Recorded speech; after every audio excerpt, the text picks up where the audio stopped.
Tokyo, Japan. Ryogoku District, September 23, 1973. Thursday afternoon, 3:45 p.m. The air inside the dojo is thick with incense and tradition. 80 people have packed a space that normally accommodates private sumo demonstrations.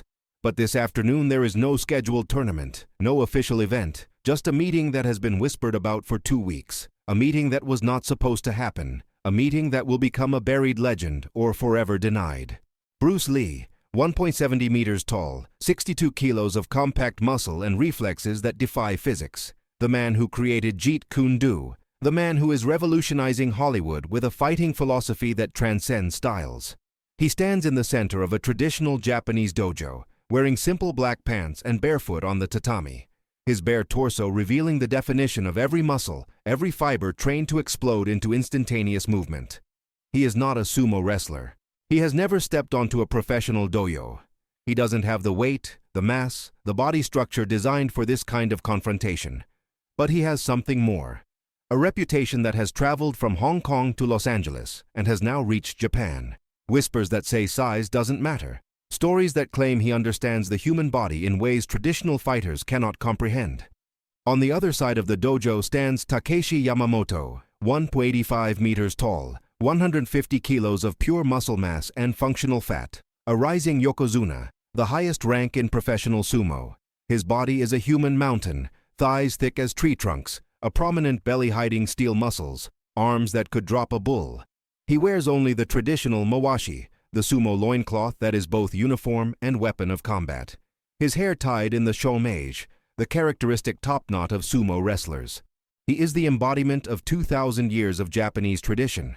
And this afternoon, he issued a challenge no one expected. This afternoon, he blocked Bruce Lee's path and said a phrase that echoed through the world of martial arts. "Show me how a small man can move a mountain." It all began 3 days earlier at a dinner in a traditional restaurant in Shinjuku. Bruce was in Japan filming scenes for his next movie, giving demonstrations for producers, and studying Japanese techniques. He was invited to a dinner with masters from various martial disciplines: judo, karate, aikido, kendo, and sumo. Takeshi Yamamoto was there, sitting with the rigid and proud posture of a yokozuna. The conversation flowed between sake and mutual respect until someone mentioned Bruce's philosophy.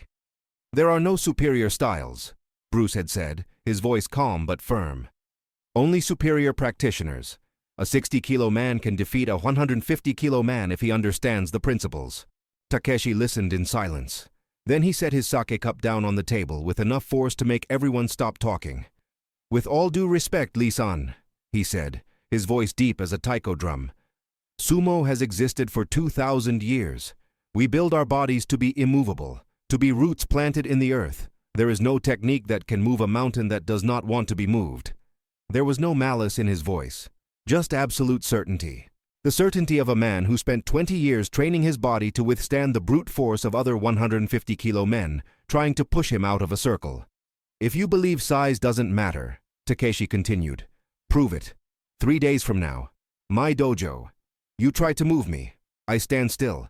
No fighting, no sumo techniques, just my body against yours. If you move me 1 meter, I will bow to you and admit I was wrong."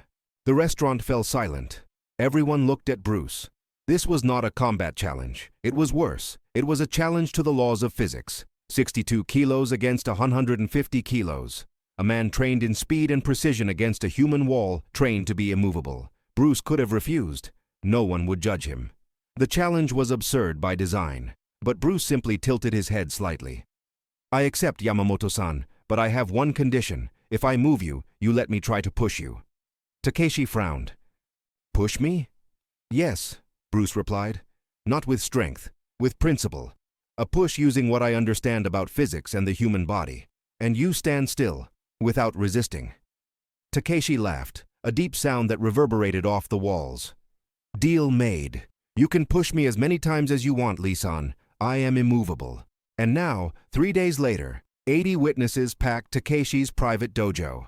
Among them are sumo masters who train champions, karate senseis who dedicated their lives to the study of combat, sports journalists who covered tournaments for decades, and translators because half the audience speaks Japanese and the other half speaks English or Cantonese. The tatami has been extended. The air is heavy with anticipation and incense burning at a Shinto altar in the corner of the dojo.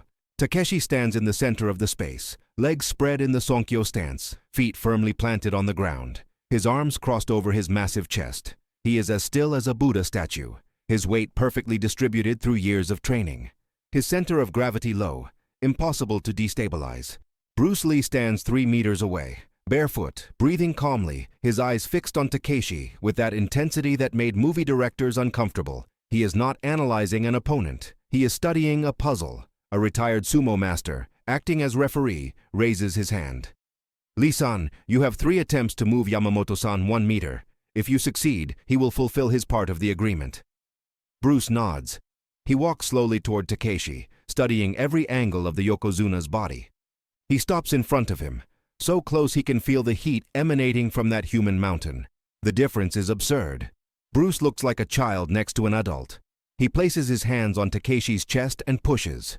Full force, explosive muscles, all the power that knocked out men in competitions. Takeshi doesn't move, not a centimeter.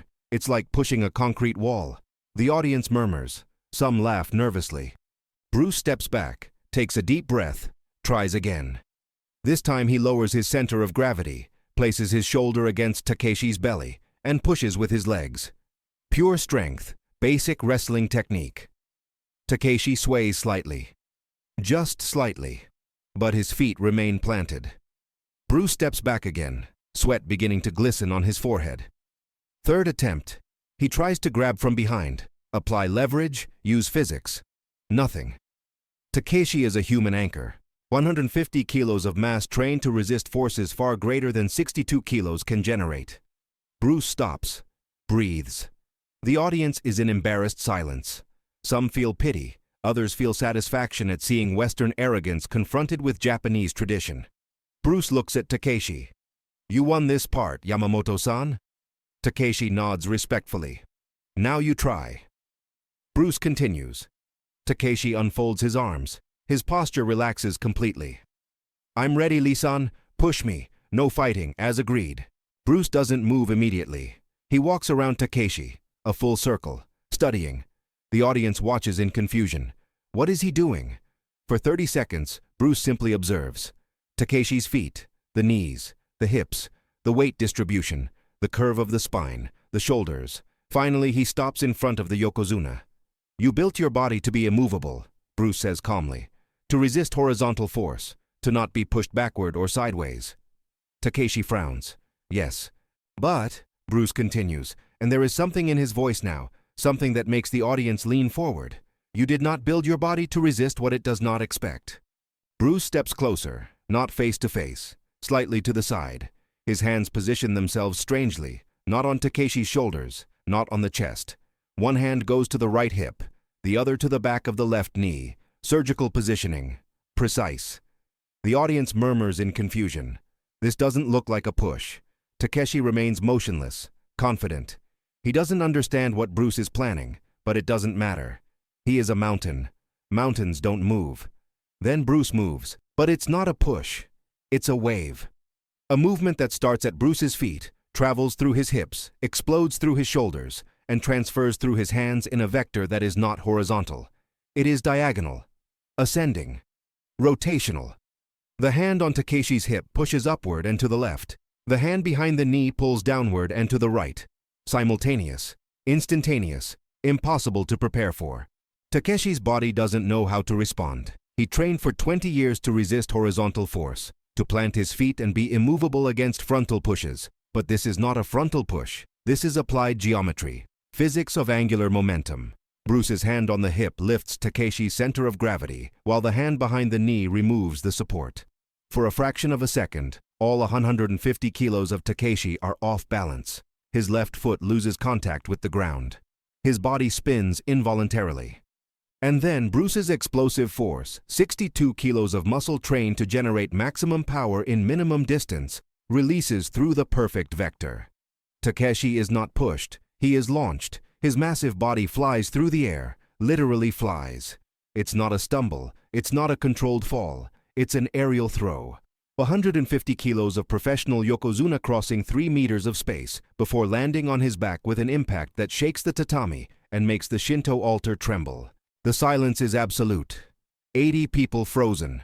No one breathes. No one blinks. Trying to process what they just saw. Trying to understand how a 62-kilo man just launched a 150-kilo professional yokozuna 3 meters through the air as if he were a child. It defies everything. All known physics. All combat logic. It can't be real. But it happened. Takeshi lies on his back on the tatami, eyes wide, mouth open, trying to understand what his body just experienced. He didn't feel brute force. He felt being disconnected, as if someone had cut the cables connecting his brain to his legs. 1 second he was planted, the next he was flying. Bruce stands where he was, breathing calmly.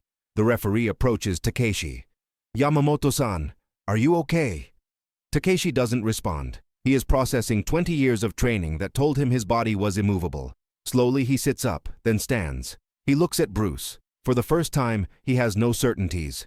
Bruce offers his hand. Takeshi accepts. "You were right, Yamamoto-san," Bruce says. "You are immovable against force. But I didn't use force. I used understanding." "Understanding of the human body," Bruce replies. "You trained muscles, posture, base.